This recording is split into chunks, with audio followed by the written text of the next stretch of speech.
오늘 주목할 첫 번째 뉴스 어떤 건가요? 네, 국민의힘이 선거소청 지역을 추가했습니다. 기존에 밝힌 6곳은 서울, 경기, 인천, 부산, 울산, 전남, 광주였었는데요. 기사에 따라서 7곳 혹은 9곳으로 나뉘고 있습니다. 그만큼 혼란한 상황이라고 봐야 될 텐데 장동혁 대표는 전국적인 재선거론을 주장하고 있습니다. 대표직 사퇴 요구에 대해서는 그러면 연말까지 투표용지 부족 사태에 대해서 아무 말도 할 수 없는 공백기가 될 것이다. 이렇게 주장하면서 일축하고 있고요. 특히 선거에서 이긴 서울 지역이 포함되면서 논란이 과속화되고 있는데 이에 대해서 장동혁 대표는 작은 유불리를 따질 게 아니라 모든 걸 내려놓고 싸워야만 제대로 싸울 수 있다. 이렇게 반박했습니다. 네, 이에 대해서 오세훈 서울시장이 어제 직접 입장을 밝혔습니다. 그 입장 잠깐 들어보시죠. 지금 당내에 흔들리는 리더십, 당내의 빈약한 입지를 의식한 다분히 정략적인 이용이다.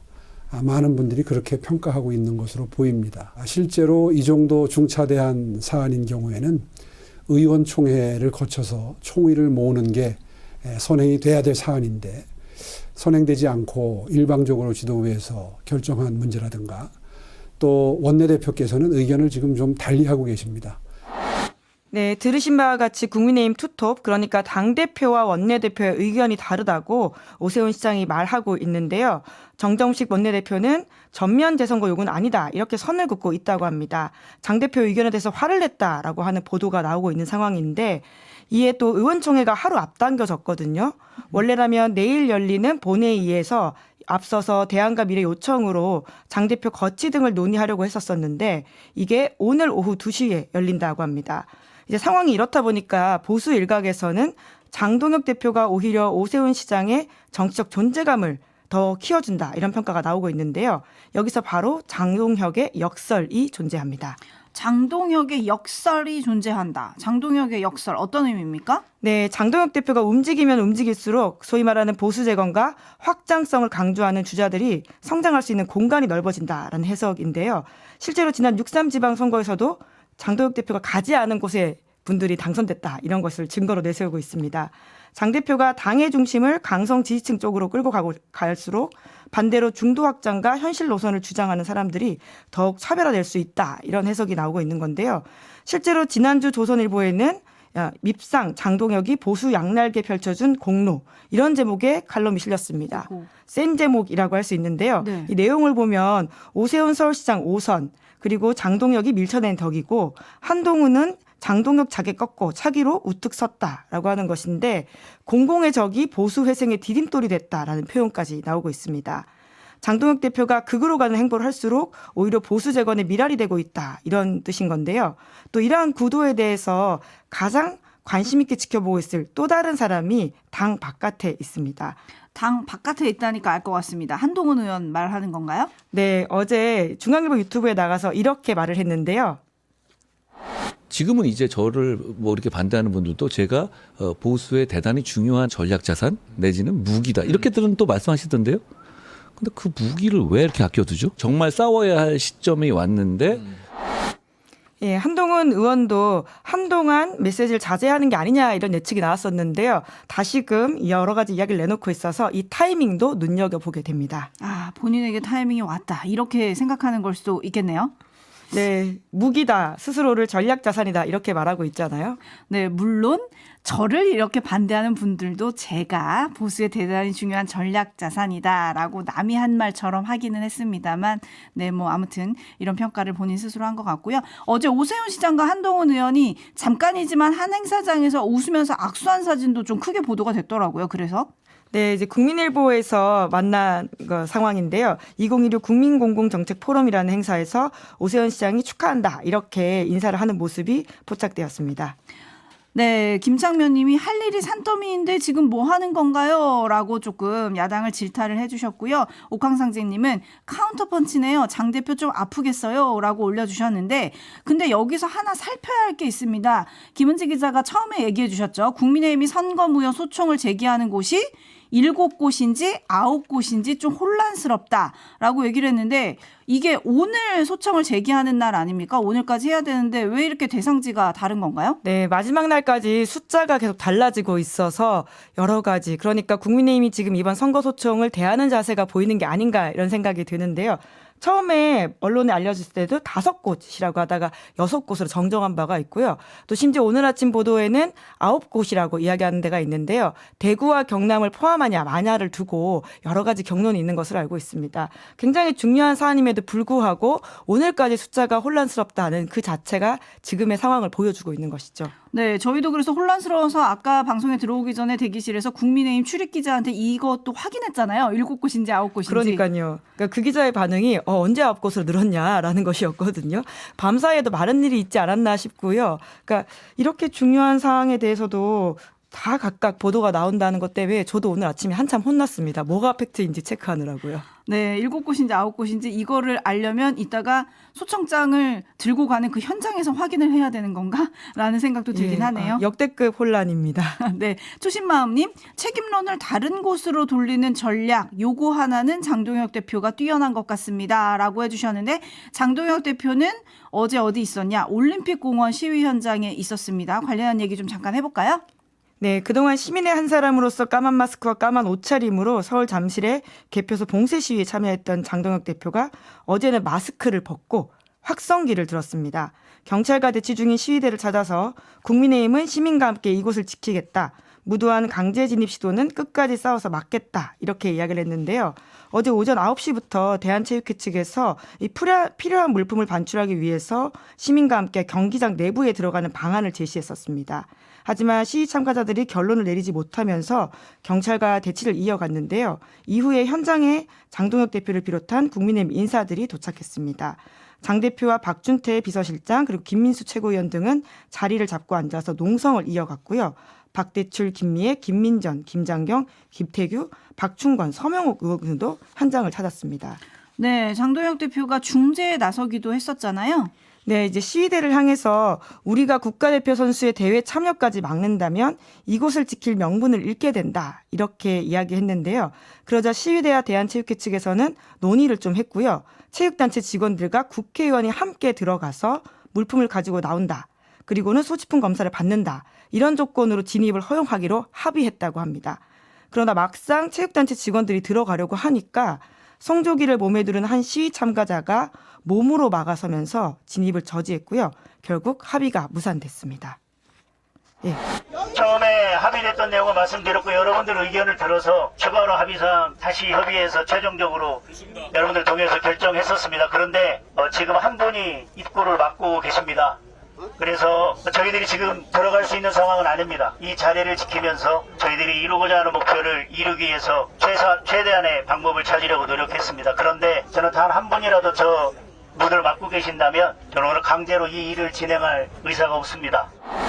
네, 어제 현장에서 얘기했던 장동혁 대표의 목소리 잠깐 들어본 거예요. 주목할 부분은 어떤 겁니까? 네, 제가 꽂혔던 부분은 바로 단 한 분이라도라는 표현이었습니다.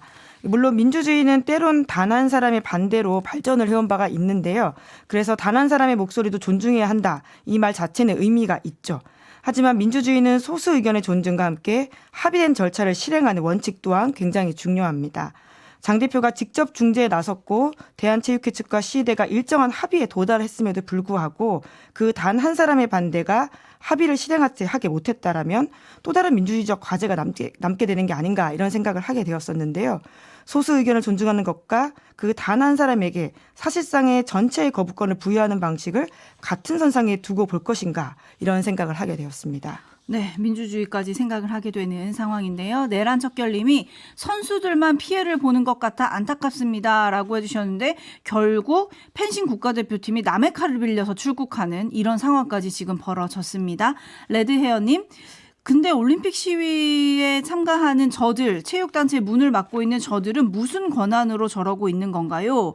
라는 물음표 보내주셨고요. 짱구님은 끝까지 반대하던 시위 참가자는 이 사태의 결과를 어떻게 책임을 질 수 있을까요?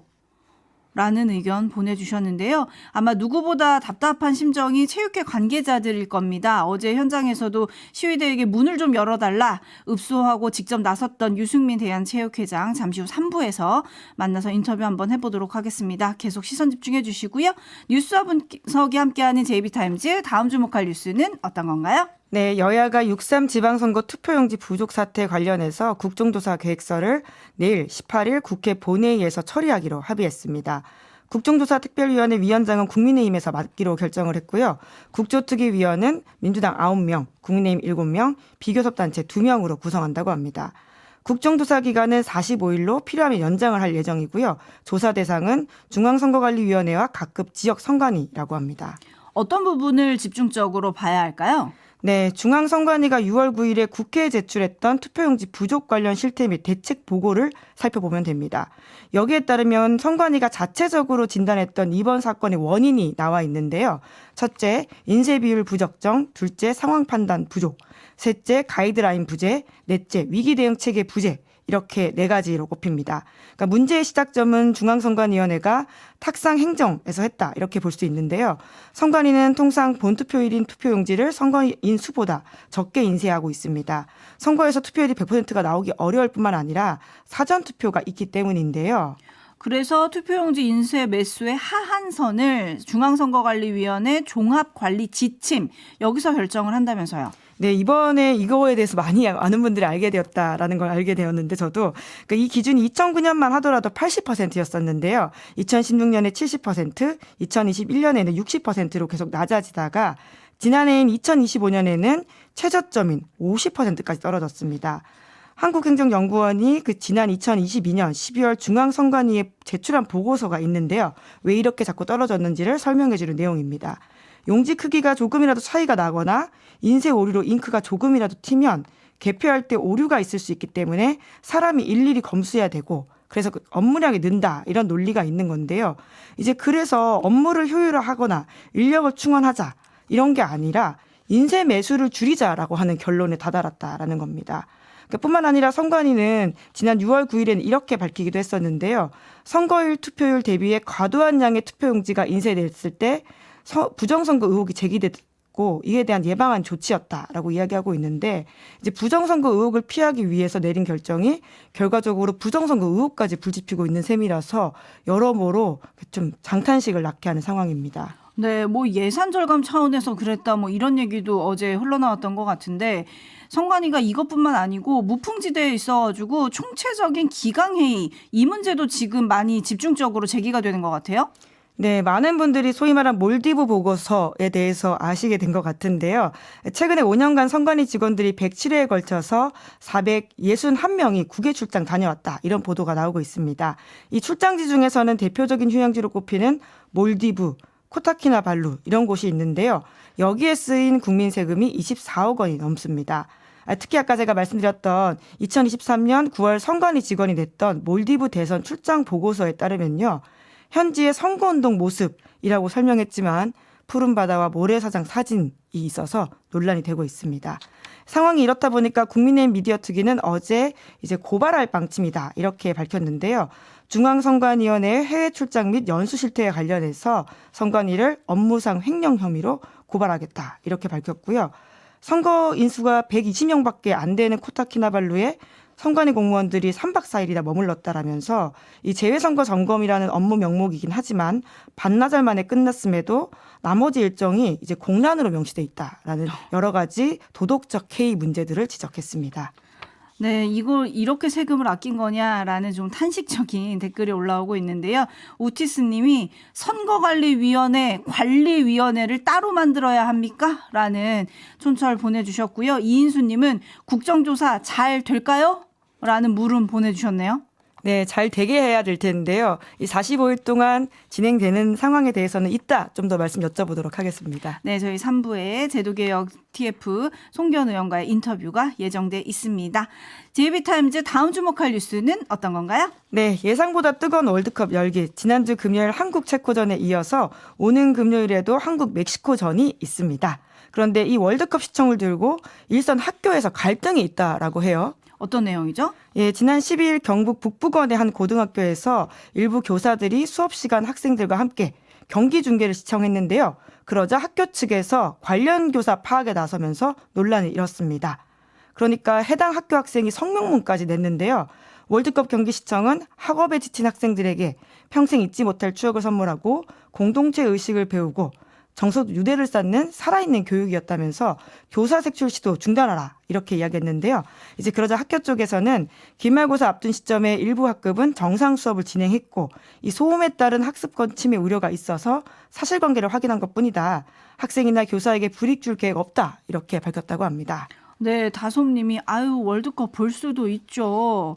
라고 해주셨고 이거를 색출까지 해야 됩니까? 라는 의견도 있지만 반면에 기말고사 앞두고 있으면 다른 반은 좀 시끄러웠겠다. 좀 문제가 있었겠네요. 라는 의견이 조금 갈리고 있기는 한데 이 상황을 슬기롭게 해결한 학교도 있습니까? 네, 서울 용산고 사례가 지금 보도가 되고 있는데요. 모두 보거나 아무도 보지 않는 방식 대신해서 학생과 교사의 합의에 맡기는 절충안을 택한 곳이라고 합니다. 김진효 용산고 교장은 경향신문과 인터뷰에서 이렇게 밝혔는데요. 함께 응원하면서 느끼는 동질감과 유대감, 선생님들과 함께 박수치고 소리 지르는 경험이 평소 수업만으로 얻기 힘든 아주 큰 교육적 가치가 있다라고 하면서 이런 결정을 했다라고 합니다. 다만 전국 대부분 고등학교가 공교롭게도 이 시점이 기말고사를 앞두고 있는 시점이기 때문에 그리고는 월드컵에 관심이 없는 학생이 있을 수도 있고요. 그리고 진도가 급한 교사가 있을 수도 있기 때문에 여러 가지 고민을 했다라고 하는데 그 고민 끝에 학생들과 교사가 동의한 사람들만 강당에 모여서 시청을 했다라고 합니다. 그 강당 같은 경우에는 좀 떨어져 있는 곳이어서 교실까지 소리가 들리지 않다고 하고요. 그래서 재학생 760명 중에서 200명 정도가 라이브를 봤다고 합니다. 대강당에서 교실이랑 좀 떨어진 곳에서 소리 질러도 교실까지 들리지 않게 하려고 또 장소까지 그렇게 얘기를 한 거네요. 한청님이 중학교 교사입니다. 근데요. 어떻게 하더라도 말이 나옵니다. 참, 이 안타까운 요새 학교의 민원 현실에 대한 지적들이 굉장히 많은데 그럼에도 불구하고 학교는 다른 것들과 섞여가지고 좀 불편한 상황들을 어떻게 헤쳐나갈 수 있는지 그 이물감들을 배우는 곳이라는 생각은 들거든요. 그런 차원에서 좀 다양한 고민들을 열어두고 수세적으로 방어적으로만 하지 않았으면 좋겠습니다. 네, 셔스님은 관심 없는 애들은 교실에서 남아서 공부하고 월드컵 보고 싶은 애들은 월드컵 보게 하고 좀 이렇게 나눠서 하는 건 어떨까요? 라는 댓글도 보내주고 계신데요. 이번 주 금요일도 오전이잖아요, 경기가. 네, 용산고에서는 그렇게 했다라고 하는데요. 말씀하신 것처럼 이번 주 금요일 오전 10시에는 한국 멕시코전 있는데요. 좀 다양한 아이디어가 나왔으면 좋겠습니다. 네, 여기까지 할까요? 고맙습니다. 네, 감사합니다.